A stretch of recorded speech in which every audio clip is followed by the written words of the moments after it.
Hema committee റിപ്പോർട്ടിനെ തുടർന്നുണ്ടായ പ്രതിസന്ധി അതിജീവിക്കാനാകാതെ താരസംഘടനയായ AMMA രാജിവെച്ചിരിക്കുന്നു. പ്രസിഡന്റ് മോഹൻലാൽ ഉൾപ്പെടെ മുഴുവൻ ഭാരവാഹികളുമാണ് രാജിവെച്ചത്. ഇന്ന് ചേർന്ന ഓൺലൈൻ യോഗത്തിലാണ് ഭരണസമിതി പിരിച്ചുവിടാൻ തീരുമാനമായത്. 1.5 മാസം മുൻപ് ചുമതലയേറ്റ ഭരണസമിതിയാണ് പടിയിറങ്ങിയത്. ഭാരവാഹികൾക്കെതിരെയുള്ള ലൈംഗിക ആരോപണത്തിന്റെ പശ്ചാത്തലത്തിൽ ധാർമ്മിക ഉത്തരവാദിത്തം ഏറ്റെടുത്തുകൊണ്ടാണ് രാജി.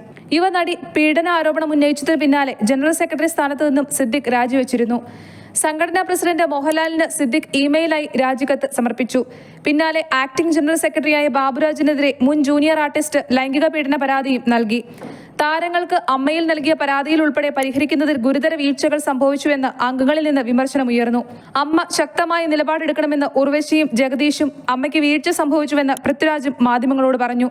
ശ്വേതാ മേനോൻ അടക്കമുള്ളവർ പരസ്യമായി രംഗത്തെത്തി. റിപ്പോർട്ടിനെക്കുറിച്ച് മോഹൻലാൽ പ്രതികരിക്കാത്തതിനെതിരെയും വിമർശനമുയർന്നു. നടിമാർക്കുണ്ടായ ദുരനുഭവങ്ങളിൽ താരസംഘടനയുടെ അലംഭാവം ചോദ്യം ചെയ്യപ്പെടുകയും അമ്മ അംഗത്വത്തിലടക്കം നടിമാർ വിട്ടുവീഴ്ച ചെയ്യേണ്ടി വരുന്നു എന്ന ആരോപണവും ഉയർന്നു വന്നു. അമ്മയുടെ നേതൃത്വം മുഴുവൻ മാറണമെന്നും സ്ത്രീകൾക്ക് മേൽക്കൈയുള്ള ഒരു നേതൃത്വം വരണമെന്ന തരത്തിലും ചർച്ചകൾ വന്നു. ഇതോടെ താരസംഘടന കടുത്ത സമ്മർദ്ദത്തിലായി. ഇപ്പോഴത്തെ സമ്മർദ്ദത്തെ അതിജീവിക്കാനാകാതെ സംഘടന ഒന്നടങ്കം പുറത്തേക്ക് പോവുകയും ചെയ്തു. News desk, city voice.